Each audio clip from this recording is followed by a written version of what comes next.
ಕೃಷ್ಣ ಹೇಳಿದ್ದೇನು? ಭಗವದ್ಗೀತೆ 2ನೇ ಅಧ್ಯಾಯದ 2ನೇ ಮತ್ತು 3ನೇ ಶ್ಲೋಕದಲ್ಲಿ ಕೃಷ್ಣ ಕರೆ ಕೊಟ್ಟರು. ಕುತಸ್ಥ ಕಶ್ಮಲಮಿದ ವಿಷಮೇ ಸಂಪುತಸ್ಥ ಮನಾರಿತುಷ್ಟನ ಸ್ವರ್ಗ ಮಕೃತಿಕರಂ ಅರ್ಜುನ ಕ್ಲೈಭ್ಯಮಸ್ಮಮೋಪಾತ ನೈತದ್ವಿಪಂಬದ್ಧತೆ ಕ್ಷುದ್ರಮದೆ ದೌರ್ಬಲ್ಯಂ ತೆಕ್ತೋತಿಷ್ಠ ಪರಂತಪ ಅರ್ಜುನ ಸಿದ್ಧನಾಗು ಧರ್ಮ ಕಾರ್ಯಕ್ಕೋಸ್ಕರ. ಇದೇ ಉಪನಿಷತ್ಗಳ ಕರೆ ಕುರುವನ್ನೇವಹ ಕರ್ಮಾಣಿ ಜಿಜಿ ವಿಶೇಷದ ಸಮಾಹ. 100 ವರ್ಷ ಮಾನವ ಜಗತ್ತಿನಲ್ಲಿ ಬದುಕಿರಬೇಕು. ಹೇಗೆ ಬದುಕಬೇಕು? 100 ವರ್ಷ ಧರ್ಮ ಕಾರ್ಯವನ್ನೇ ಮಾಡ್ತಾ ಬದುಕಬೇಕು. ಅದು ಸಾರ್ಥಕ 100 ವರ್ಷದ ಜೀವನ. ಧರ್ಮದ ಕೆಲಸವನ್ನ ಮಾಡ್ತಾ ಬದುಕಿ. ಧರ್ಮದ ಕೆಲಸ ಮಾಡೋದಂದ್ರೇನು? ರಾಮ ಮಂದಿರ ನಿರ್ಮಾಣ ಆಯ್ತು, ಧರ್ಮ ಕಾರ್ಯ. ಅಲ್ಲಿಗೆ ಧರ್ಮ ಕಾರ್ಯ ಸ್ತಬ್ಧವಾಗ್ಲಿಲ್ಲ. ಮಂದಿರ ಕಟ್ಟದಲ್ಲ ಅಂತ ಸುಮ್ಮನೆ ಆಗೋದಿಲ್ಲ. ಇನ್ನೂ ಧರ್ಮ ಕಾರ್ಯಗಳು ಬಾಕಿ ಇದ್ದಾವೆ. ಯಾವುದು? ಸಂಘದ ಹಿರಿಯರು ಹೇಳುತ್ತಾರೆ, ರಾಮ ಮಂದಿರ ಕಟ್ಟಿದ್ದಾಯ್ತು, ಮುಂದೆ ಭಾರತ ಕ ಪ್ರತ್ಯೇಕ ಗರ್ ಅಯೋಧ್ಯ ಬನಾಯಂಗೆ. ಭಾರತದ ಮನೆಗಳನ್ನ ಅಯೋಧ್ಯೆಯನ್ನಾಗಿಸೋದು ನಮ್ಮ ಮುಂದಿನ ಗುರಿ. ಮನೆ ಅಯೋಧ್ಯೆ ಅಂತ ಆಗೋದಂದ್ರೇನು? ಮನೆಯಲ್ಲಿ ಒಂದೊಂದು ಮಗು ರಾಮರ ಆದರ್ಶದಲ್ಲಿ ಬೆಳೆದು ಬರೋದು, ಸೀತಾಮಾತೆ ಆದರ್ಶದಲ್ಲಿ ಬೆಳೆದು ಬರೋದು.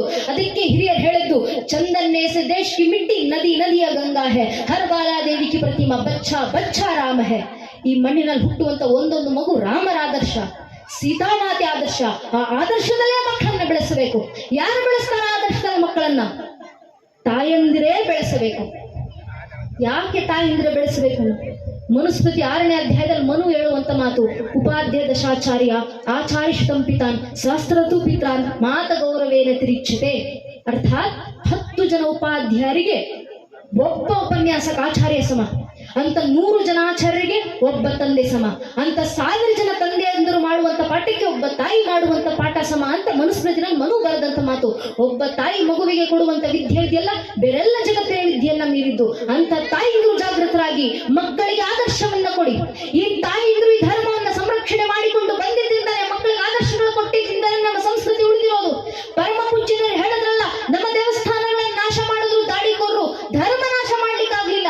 ಯಾಕೆ ಗೊತ್ತೇ? ನಮ್ಮ ದೇವಸ್ಥಾನಗಳನ್ನ ನಾಶ ಮಾಡಿರ್ಬೋದು. ಗೋರಿ ಗಸನಿ ಅಂತವ್ರು ಬಂದ್ರು, ನಮ್ಮ ರಾಮರ ಮಂದಿರವನ್ನ ಭಗ್ನಗೊಳಿಸಿದ್ರು. ರಾಮ ಮಂದಿರ ನಾಶವಾದ್ರೇನು? ನಮ್ಮ ತಾಯಿಂದ್ರು 500 ವರ್ಷಗಳ ಕಾಲ ಮನೆಗಳಲ್ಲೂ ಮಕ್ಕಳಿಗೆ ರಾಮರ ಹೆಸರನ್ನ ಇಟ್ಕೊಂಡು ಬಂದ್ರು. ಮನೆಯಲ್ಲಿ 2 ಅಣ್ಣ ತಮ್ಮಂದಿರು ಹುಟ್ಟಿದ್ರೆ ಮಕ್ಕಳಿಗೆ ರಾಮ ಲಕ್ಷ್ಮಣ ಅಂತ ಹೆಸರನ್ನ ಕೊಟ್ಟು, ರಾಮ ಲಕ್ಷ್ಮಣನಂತೆ ಬದುಕಿ ತೋರಿಸ್ಬೇಕಪ್ಪ ನೀನು ಅಂತ ಮಕ್ಕಳಿಗೆ ಆದರ್ಶ ಕೊಟ್ರು. ಮನೆಯಲ್ಲಿ ಹೆಣ್ಣು ಮಕ್ಕಳು ಹುಟ್ಟಿದ್ರೆ ಗೌರಿ ಅಂತ ಹೆಸರಿಟ್ರು, ಲಕ್ಷ್ಮಿ ಅಂತ ಹೆಸರಿಟ್ಟು, ಸೀತೆ ಅಂತ ಹೆಸರಿಟ್ರು, ಮೈಥಿಲಿ ಅಂತ ಹೆಸರನ್ನ ಇಟ್ರು. ಯಾಕೆ? ಜಾನಕಿ ಅಂತ ಹೆಸರನ್ನ ಕೊಟ್ರು. ಆ ಒಂದು ಹೆಸರನ್ನ ಇಡುವ ಮೂಲಕ ತಾಯಿಂದ್ರು ರಾಮಾಯಣದ ಮಹಾಭಾರತದ ಪರಂಪರೆನ ಮನೆಗಳಲ್ಲಿ ಉಳಿಸ್ಕೊಂಡು ಬರುವಂತ ಪ್ರಯತ್ನ ಮಾಡಿದ್ರು. ದೇವರ ದೇವಸ್ಥಾನ ಇಲ್ಲ ಅಂದ್ರೇನು? ದೇವರಿಗೋಸ್ಕರ ನಮ್ಮ ಮನಸ್ಸಲ್ಲಿ ಭಕ್ತಿ ಇದೆಯಲ್ಲ, ಭಜನೆ ಹಾಡುವಂತ ಭಜನೆ ಹಾಡಿಸಿದ್ರು. ಇವತ್ತಿಗೂ ನಮ್ಮ ಹಿರಿಯರು ಹಣೆಗೆ ಭಂಡಾರವನ್ನ ತೊಟ್ಟು ಪಂಡರೀಪುರಕ್ಕೆ ಹೋಗ್ತಾರೆ ಪಾಂಡುರಂಗನ ದರ್ಶನವನ್ನ ಮಾಡಿ ಬರ್ಲಿಕ್ಕೆ. ಯೋಚನೆ ಮಾಡಿ, ಪ್ರತಿ ವರ್ಷ ಲಕ್ಷ ಜನ ಕಾಲ್ನಡಿಗೆಯಲ್ಲಿ ಪಾಂಡುರಂಗನ ದರ್ಶನ ಮಾಡ್ಲಿಕ್ಕೆ ಹೋಗ್ತಾರೆ. ದೇವಸ್ಥಾನಕ್ಕೆ ಹೋಗಬೇಕಾದ್ರೆ ವಿಠಲನ ದರ್ಶನ ಮಾಡ್ಲಿಕ್ಕೆ ನಮ್ಮ ಪೂರ್ವಿಕರು ನಮ್ಗೇನಾದ್ರೂ ನೀಲೆಯಲ್ಲಿ ನಕ್ಷೆ ಬರೆದು ಕೊಟ್ಟಿದ್ರ? ಇದೇ ಹಾದಿನಲ್ಲಿ ಹೋಗಬೇಕು, ಇಷ್ಟೇ ಜನ ಹೋಗಬೇಕು ಅಂತ? ಇಲ್ಲ. ನಮಗೆ ಯಾರು ಏನು ಹೇಳಿಕೊಡುವಂತ, ನಕ್ಷೆ ಬರೆದು ಕೊಡುವಂತ ಅವಶ್ಯಕತೆ ನಮ್ಗೆ ಬೀಳಲಿಲ್ಲ. ನಮಗೆ ಇಷ್ಟೇ ಜನ ಹೋಗಬೇಕು, ಇದೇ ಪದ್ಧತಿಯಲ್ಲಿ ಹೋಗಬೇಕು, ಇದೇ ಮಾರ್ಗದಲ್ಲಿ ಹೋಗಬೇಕು, ಯಾರು ಹೇಳ್ಕೊಡುವ ಅವಶ್ಯಕತೆ ಬರಲಿಲ್ಲ. ನಮ್ಗೆ ಭಜನೆಗಳು ಸಾಕಾದ್ವು. ಮನೆಗಳಲ್ಲಿ ಮಗು ಹುಟ್ಟಿದಾಗಿಂದ ಸಾಯುವವರೆಗೂ ಮನೆಗಳಲ್ಲಿ ಭಜನೆ ಹಾಡ್ತಿದ್ರಲ್ಲ, ಮಾಜಾ ವಡಿಲಾಂಚಿ ಮೀರಾಜಿಗ ದೇವ ತುಜಿ ಚರಣ ಸೇವಾ ಪಾಂಡುರಂಗ ಅಂತ ಹಾಡ್ತಾ ಭಜನೆ ಹೇಳಿಸಿ ಆ ವಿಠಲನ ಪರವಾಗಿರುವಂತ ಭಕ್ತಿನ ಮಕ್ಕಳಲ್ಲಿ ತುಂಬಿಸಿದ್ರು. ಪರಿಣಾಮ ಪ್ರತಿ ವರ್ಷ ಸಾಯುವವರೆಗೂ ನಮ್ಮ ಜನರು ಇವತ್ತಿಗೂ ವಿಠಲನ ದರ್ಶನ ಮಾಡ್ಲಿಕ್ಕೆ ದೇವಸ್ಥಾನಗಳಿಗೆ ಹೋಗ್ತಾರೆ. ಆ ಭಜನೆಗಳು ಮಕ್ಕಳಲ್ಲಿ ಬೀರುವಂತ ಧರ್ಮದ ಉಪದೇಶ ಅಂತದ್ದು. ಆ ಧರ್ಮದ ಉಪದೇಶವನ್ನ ಮಕ್ಕಳಿಗೆ ಮಾಡಿ, ಅಂದು ಕುರುಕ್ಷೇತ್ರ ರಣರಂಗದಲ್ಲಿ ಕಣ್ಣೀರಿಟ್ಟಿದ್ದಾರು ಅರ್ಜುನ, ಉಪದೇಶ ಮಾಡಿದ್ದಾರು ಶ್ರೀಕೃಷ್ಣ ಪರಮಾತ್ಮ. ಉಪಯೋಗ ಆಗಿದ್ದಾರಿಗೆ ನಮಗೆ. ನಮ್ಮನಲ್ಲಿ ಭಗವದ್ಗೀತೆ ಪುಸ್ತಕ ಇದೆ, ಅದನ್ನು ಮಕ್ಕಳಿಗೆ ಬೋಧನೆ ಮಾಡೋಣ.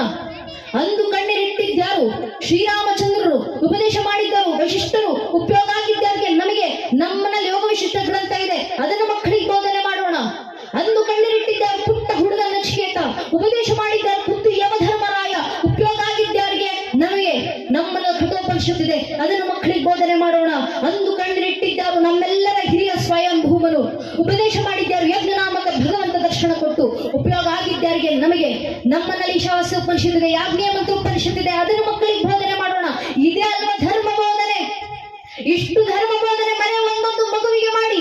ನಿಮ್ಗೆ ಸಾಧ್ಯವಾದರೆ ವೇದಗಳ ಉಪದೇಶವನ್ನ ಮಾಡಿ, ಉಪನಿಷತ್ತುಗಳನ್ನ ಹೇಳ್ಕೊಡಿ, ಪುರಾಣಗಳನ್ನ ಹೇಳ್ಕೊಡಿ. ಆಗಲಿಲ್ವಾ ಧರ್ಮದ ಕಥೆಗಳನ್ನು ಹಿರಿಯರು ಹೇಳ್ತಾರೆ.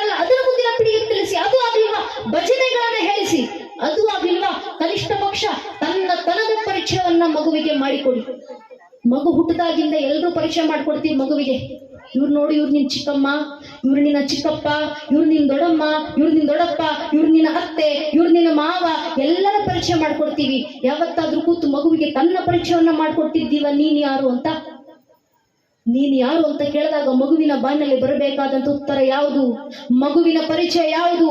ಹಿಂದೂ ಧರ್ಮದಲ್ಲಿ ಹುಟ್ಟುವಂತ ಹಿಂದೂ ಮಗುವಿನ ಪರಿಚಯ ಯಾವುದು? ಪೂಜ್ಯ ಅಟಲ್ ಬಿಹಾರಿ ವಾಜಪೇಯಿ ಅವರು ಬರೆದು ಕೊಟ್ಟಂತೆ ಹಿಂದೂಗಳ ಪರಿಚಯ, ಮೇ ಶಂಕರ್ ಕಾ ಮಹಕ್ರೋಧ ಅಲ್ಲಕರ್ ಸಗತಾಜ್ ಗುಗೆ ಕ್ಷಾರ ಕ್ಷಾರ, ಮೇ ಡಮ್ರು ಕಾ ವಾಪಳೆ ಖಾರ್ದನಿ ಜಿಸ್ಮೇ ನಶದ ಭೀಷಣ ಸಂಹಾರ, ಮೇ ಮಾ ದುರ್ಗಾ ಕಾ ಉನ್ಮತ್ತಹಾಸ್, ಮೇ ಮಾ ಕಾಳಿ ಕಾ ಶಸ್ತ್ರಾಭ್ಯಾಸ್, ಮೇ यम की प्रलयंकारी पुकार, अगर अंतरतम की अग्नि से जगती में आग लगा दूं मैं, यदि ददक उठे जड़ स्थलंबर जड़ छेदन तक कैसा विस्मय, हिंदू तन मन हिंदू जीवन रग रग हिंदू मेरा परिचय ಅಂತ ಅಟಲ್ ಬಿಹಾರಿ ವಾಜಪೇಯಿ ಅವರು ಹೇಳಿದ್ರಲ್ಲ, ಅದು ಹಿಂದೂಗಳ ಪರಿಚಯ. ಆ ಪರಿಚಯ ಮನೆ ಒಂದೊಂದು ಮಗುವಿಗೆ ಹಿಂದೂಗಳ ಮಾಡಿಕೊಟ್ಟಾಗ ಹಿಂದುತ್ವ ಜಾಗೃತಿ ಆಗೋದು. ಆ ಹಿಂದುತ್ವದ ಜಾಗೃತಿ ದೇಶದಲ್ಲಿ ಬೇಕು. ಇಷ್ಟು ವರ್ಷ ತಾಯಿಂದ್ರು ಮುಂದುವರಿಸಿಕೊಂಡು ಬಂದಿದ್ದೀವಿ. ದೇವಸ್ಥಾನ ಇಲ್ಲದೆ ಇದ್ದಾಗಲೂ ನಮ್ಮ ಪೂರ್ವಿಕ ರಾಮರಾದರ್ಶ ಮನೆ ಮನೆ ಮಕ್ಕಳಿಗೆ ಕೊಟ್ಟಿದ್ದಾರೆ.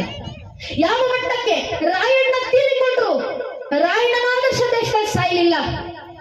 ಯಾವ ನಾಂದಗಡದ ಮರದಲ್ಲಿ ರಾಯಣ್ಣರನ್ನ ನೆಡಗಂಬಕ್ಕೇರಿಸಿದ್ರು, ಇವತ್ತಿಗೂ ನಮ್ಮ ತಾಯಿಂದ್ರು ನಾಂದಗಡಿಗೆ ಹೋಗ್ತಾರೆ. ರಾಯಣ್ಣನ ಗಲ್ಲಿಗೇರಿಸಿದಂತ ಅದೇ ಮರಕ್ಕೆ ಇವತ್ತಿಗೂ ನಮ್ಮ ತಾಯಿಂದ್ರು ತೊಟ್ಟಿಲು ಕೊಟ್ಟಿ ಬರ್ತಾರೆ. ಏನು ಗೊತ್ತೇ? ಮಣ್ಣಲ್ಲಿ ಮಗು ಹುಟ್ಟಿದ್ರೆ ರಾಯಣ್ಣನಂತ ಮಗು ನಮ್ಮಲ್ಲಿ ಹುಟ್ಲಿ ಅಂತ ತಾಯಿಂದ್ರು ಕೊಟ್ಟ ಆದರ್ಶ. ಆ ಆದರ್ಶದ ಪರಂಪರೆ ನಾವೆಲ್ಲ ಮುಂದುವರಿಸಬೇಕಾಗಿರೋದು. ಅಂತ ಮಕ್ಕಳು ಮಣ್ಣಲ್ಲಿ ಹುಟ್ಟಬೇಕು. ನಮ್ಮ ಶಾಸ್ತ್ರಕಾರರ ಮಾತು, ವರಂ ಮೇಕಂ ಗುಡಿ ಪುತ್ರೋ ನಚಮುರ್ಗ ಶತೈರಪಿ. ಧರ್ಮ ರಕ್ಷಣೆ ಆಗಬೇಕಂದ್ರೆ ಮಣ್ಣಲ್ಲಿ 20 ಜನ ಮಕ್ಕಳು ಬೇಕಾಗಿಲ್ಲ. ಒಂದೊಂದು ಹಿಂದೂ ಮಗು ಮಣ್ಣಲ್ಲಿ ಇದೆಯಲ್ಲ, ಒಂದೊಂದು ಹಿಂದೂ ಮಗುವನ್ನ ನೈಜ ಹಿಂದೂವಾಗಿ ತಯಾರು ಮಾಡಿ ಸಾಕು. ಒಂದು ಮಗುವಿಂದ ಇಡೀ ಧರ್ಮ ರಕ್ಷಣೆ ಆಗುತ್ತೆ. ಅಂತ ಒಂದೊಂದು ಮಗು ರಾಯಣ್ಣರಂತ ಮಕ್ಕಳಾಗಬೇಕು, ರಾಣಿ ಚೆನ್ನಮ್ಮನಂತ ಮಕ್ಕಳಾಗಬೇಕು. ನಮ್ಮ ಹೆಣ್ಣು ಮಕ್ಕಳು ಆ ರೀತಿ ಬೆಳಿಬೇಕು. ಬಹಳ ಜನ ನನ್ನ ವಯಸ್ಸಿನ ಯುವತಿಯರು ಸೇರಿದ್ದೀರಾ, ಹಿರಿಯರಾದಂತ ತಾಯಿಂದರು ಸೇರಿದ್ದೀರಾ. ನಾವು ನೆನ್ಪಿಟ್ಕೊಳ್ಬೇಕು, ನಮ್ಮ ಧರ್ಮದಲ್ಲಿ ಹೆಣ್ಣು ಮಕ್ಕಳನ್ನು ಯಾವ ರೀತಿ ಬೆಳೆಸಿದೀವಿ ನಾವು. ಈ ಕ್ಷಣ ನಾನು ನಿಮ್ ಮುಂದೆ ನಿಂತು ಒಮ್ಮೆ ಬ್ರಿಟಿಷರ ರಾಣಿಯರನ್ನ ನೆನಪಿಸ್ಕೊಳ್ಳಿ ಅಂದ್ರೆ ನಮ್ಮ ಕಣ್ಮುಂದೆ ಯಾವ ಭಾವಚಿತ್ರ ಬರುತ್ತೆ? ಅಲಂಕಾರ ಮಾಡಿ ವಜ್ರ ವೈಡೂರ್ಯಗಳನ್ನ ತೊಟ್ಟು ತನ್ನ ಅರಮನೆಯಲ್ಲಿ ಸೀಮಿತವಾಗಿ ಕೂತಿರುವಂತ ಹೆಣ್ಣು ಮಗಳ ಭಾವಚಿತ್ರ ನಮ್ಮ ಕಣ್ಣು ಮುಂದೆಗೆ ಬರಬಹುದು. ನಾನೀ ಕ್ಷಣ ನಿಮ್ ಮುಂದೆ ಮೊಘಲರ ರಾಣಿಯರನ್ನ ನೆನಪಿಸ್ಕೊಳ್ಳಿ ಅಂದ್ರೆ ನಮ್ಮ ಕಣ್ಣು ಮುಂದೆ ಯಾವ ಭಾವಚಿತ್ರ ಬರುತ್ತೆ? ಕೈಯಲ್ಲಿ ಒಂದು ಗುಲಾಬಿ ಹಿಡ್ಕೊಂಡು ಅಲಂಕಾರ ಮಾಡಿ ಅಂತಃಪುರಕ್ಕೆ ಸೀಮಿತವಾಗಿ ಕೂತಿರುವಂತ ಹೆಣ್ಣು ಮಗಳ ಭಾವಚಿತ್ರ ನಮ್ಮ ಕಣ್ಣು ಮುಂದೆ ಬರಬಹುದು. ಅದೇ ಒಂದು ಕ್ಷಣ ಭಾರತದ ರಾಣಿಯರನ್ನ, ಹಿಂದೂ ರಾಣಿಯರನ್ನ ನೆನಪಿಸ್ಕೊಳ್ಳಿ ಅಂದ್ರೆ ನಮ್ಮ ಕಣ್ಣು ಮುಂದೆ ಅಲಂಕಾರ ಮಾಡಿಕೊಂಡು ವಜ್ರ ವೈಡೂರ್ಯಗಳನ್ನು ತೊಟ್ಟು ಅರಮನೆ ಅಂತಃಪುರಕ್ಕೆ ಸೀಮಿತವಾಗಿ ಕೂತಿರುವಂತ ಹೆಣ್ಣು ಮಗಳ ಭಾವಚಿತ್ರ ನೆನಪಾಗೋದಿಲ್ಲ. ಬದಲಿಗೆ ಕಚ್ಚೆ ಸೀರೆ ತೊಟ್ಟು ಕೈಲಿ ಬಿಚ್ಚುಗತ್ತಿ ಹಿಡಿದು ಠಾಕರೆಯ ಕತ್ತನ್ನ ಕತ್ತರಿಸಿ ನನಗೆ ಸೀತಾಲಿತ್ತನ್ನೇ ತಾಕಿ ತಾಕತ್ತಿದ್ರೆ ನನ್ನ ವಿರುದ್ಧ ಯುದ್ಧಕ್ಕೆ ಬನ್ನಿ ಅಂತ ಸಿಂಹಿಣಿ ಅಂತ ಗರ್ಜಿಸಿದಂತ ಕಿತ್ತೂರಿನ ರಾಣಿ ಚೆನ್ನಮ್ಮನಂತೆ ಹೆಣ್ಣು ಮಕ್ಕಳು ನಮಗೆ ನೆನಪಾಗ್ತಾರೆ. ಕಾರಣ ನಮ್ಮ ಧರ್ಮದಲ್ಲಿ, ರಾಷ್ಟ್ರದಲ್ಲಿ ಹೆಣ್ಣು ಮಕ್ಕಳನ್ನ ತಯಾರು ಮಾಡಿದಂತ ರೀತಿ ಅಂತಹದ್ದು. ಅಂತ ಹೆಣ್ಣು ಮಕ್ಕಳ ಪರಂಪರೆ ವಾರಸುದಾರರು ನಾವುಗಳೆಲ್ಲ. ಈ ವಾರಸಿಕತೆಯನ್ನ ಹಿಂದೂ ಸಂಕುಲವಾಗಿ ನಾವು ಮುಂದಿನ ಪೀಳಿಗೆಗೆ ತಲುಪಿಸಲಿಲ್ಲ, ಇನ್ಯಾರು ತಲುಪಿಸ್ತಾರೆ? ಇಂಥ ಧರ್ಮದಲ್ಲಿ ಹುಟ್ಟಿರುವಂತ ನಮ್ಮ ಹೆಣ್ಣು ಮಕ್ಕಳು ಇವತ್ತು ಧರ್ಮವನ್ನ ಪಾಲಿಸಲಿಕ್ಕೆ ಅವಮಾನ ಪಡ್ತಾರೆ. ನಮ್ಮ ಹೆಣ್ಣು ಮಕ್ಕಳು ಹಣೆ ಕುಂಕುಮ ಇಡಿಯಂತೆ ಕುಂಕುಮ ಇಡುವ ಪದ್ಧತಿಯನ್ನೇ ನಮ್ಮ ಹೆಣ್ಣು ಮಕ್ಕಳು ಮರೆತೋಗಿದ್ದಾರೆ. ಯಾವುದೋ ಒಂದು ಸಣ್ಣ ಬಟ್ಟನ್ನು ಇಡ್ತಾರೆ, ಅದು ಯಾವುದೋ ಒಂದು ಕಪ್ಪು ಚುಕ್ಕಿ. ಸ್ವಲ್ಪ ದೂರದಲ್ಲಿ ನಿಂತು ನೋಡಿದ್ರೆ ಹಣೆಗೆ ಏನಾದ್ರೂ ಇಟ್ಟಿದ್ದಾರೆ ಇಲ್ವಾ ಅನ್ನೋದು ಕೂಡ ಕಣ್ಣಿಗೆ ಕಾಣಿಸೋದಿಲ್ಲ, ಅಷ್ಟು ಸಣ್ಣ ಚುಕ್ಕಿ. ದೇವಸ್ಥಾನಕ್ಕೆ ಹೋದ್ರೆ, ಭಂಡಾರ ಬಳಿಲಿಕ್ಕೆ ಹೋದ್ರೆ ದೊಡ್ಡದಾಗಿ ಭಂಡಾರ ಹಚ್ಚಬೇಡಿ, ಚಿಕ್ಕದಾಗಿ ಹಚ್ಚಿ ಅಂತ ಬೇರೆ ಕೇಳ್ಕೊಂತಾರೆ. ಒಂದು ಬೆರಳಲ್ಲಿ ಹಚ್ಚಿ ಸಾಕು ಅಂತ. ಯಾಕಿಷ್ಟು ಅವಮಾನ ನಮ್ಮ ಧರ್ಮವನ್ನ ಪಾಲಿಸಲಿಕ್ಕೆ? ಹಿರಿಯರು ಕೂತಿದ್ದಾರೆ, ತಾಯಿಂದಿರಿದ್ದಾರೆ. ಸುತ್ತಮುತ್ತ ನೋಡಿ, ಅವರ ಹಿರಿಯರ ಹಣೆಯನ್ನು ಗಮನಿಸಿ. ಹಣೆ ತುಂಬ ಭಂಡಾರ ಬೆಳೆದಿರ್ತಾರೆ. ವಿಭೂತಿ, ಗಂಧ, ಚಂದನ, ಭಂಡಾರ ಪರಂಪರೆಗೆ ಅನುಸಾರವಾಗಿ ಏನೋ ಒಂದು ಅವರ ಹಣೆನಲ್ಲಿ ರಾರಾಜಿಸ್ತಿರುತ್ತೆ. ಎಷ್ಟು ದೂರದಲ್ಲಿ ನಿಂತು ನೋಡಿದ್ರು ಅವರ ಹಣೆನಲ್ಲಿರುವಂತ ಕುಂಕುಮ, ತಿಲಕದ ತೇಜಸ್ವಿ ತಾಗುವ ರೀತಿ ಇರುತ್ತೆ. ಏನಕ್ಕೆ ಹಚ್ತಾರೆ ಕುಂಕುಮ ಭಂಡಾರ ಹಣೆಗೆ? ಪರಂಪರೆ, ಸ್ವಾಭಿಮಾನ, ನನ್ನ ಪರಂಪರೆ, ನನ್ನ ವಾರಸಿಕತೆ ನಾನಲ್ಲದೆ ಯಾರು ಧರಿಸಿ ಸ್ವಾಭಿಮಾನದಿಂದ ಓಡಾಡ್ತಾರೆ ಅನ್ನೋ ನಂಬಿಕೆ, ಒಂದು ಪ್ರಜ್ಞೆ. ಬರುವಂತ ಪೀಳಿಗೆಗೆ ಆ ಪ್ರಜ್ಞತೆ ಮರೆತು ಹೋಗಿದೆ. ನಮ್ಮ ಹೆಣ್ಮಕ್ಳು ಹಣೆಗೆ ಕುಂಕುಮ, ತಿಲಕ, ಭಂಡಾರ ಹಚ್ಚುವಂತ ಪರಂಪರೆ ಮರೆತು ಹೋಗ್ತಿದ್ದಾರೆ. ತಪ್ಪು ನಮ್ಮನೆ ಹೆಣ್ಮಕ್ಳದಲ್ಲ. ಏನಕ್ಕೆ ಹಣೆಗೆ ಕಣ್ಣಿಗೆ ಕಾಣಿಸೋ ರೀತಿಯಲ್ಲಿ ಕುಂಕುಮ ಇಡಬೇಕು ಅಂತ ಹೇಳ್ಕೊಡದೆ ಇರುವಂತ ಮನೆ ಪೋಷಕರ ತಪ್ಪು, ಮನೆ ಹಿರಿಯರ ತಪ್ಪು. ನಮ್ಮ ಹೆಣ್ಮಕ್ಳಿಗೆ ಹೇಳ್ಕೊಡ್ಬೇಕು ನಾವು, ಏನಕ್ಕಮ್ಮ ಹಣೆ ಕುಂಕುಮ, ಏನಕ್ಕೆ ಹಣೆಗೆ ಸಿಂಧೂರ, ತಿಲಕ, ಭಂಡಾರ, ಕಾಟಾಚಾರಕ್ಕಲ್ಲ.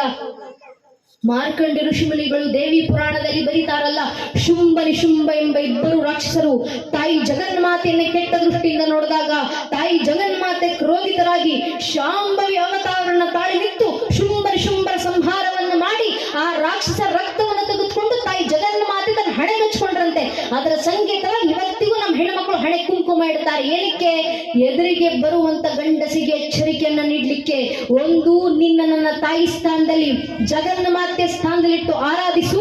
ಅಕಸ್ಮಾತ್ ಕೆಟ್ಟ ದೃಷ್ಟಿಯಿಂದ ನೋಡಿದ್ರೆ ಶುಂಭ ನಿಶುಂಭರಿಗೆ ಬಂದ ಪರಿಸ್ಥಿತಿ ನಿನಗೂ ಬರೋದು ಅಂತ ಎಚ್ಚರಿಕೆ ಗಂಟೆ ಕೊಡ್ಲಿಕ್ಕೆ ಮನೆ ಒಬ್ಬೊಬ್ಬ ಹಿಂದೂ ಹೆಣ್ಣುಮಕ್ಕಳು ದೇವಿಯಂತೆ ಸ್ವರೂಪದಂತೆ ಹಣೆಗೆ ಕುಂಕುಮ ಇಟ್ಕೊಂಡು ಓಡಾಡಬೇಕು ಅಂತ ಹಿರಿಯರು ಹಾಕಿ ಕೊಟ್ಟದಂತ ಪದ್ಧತಿ ಅದು.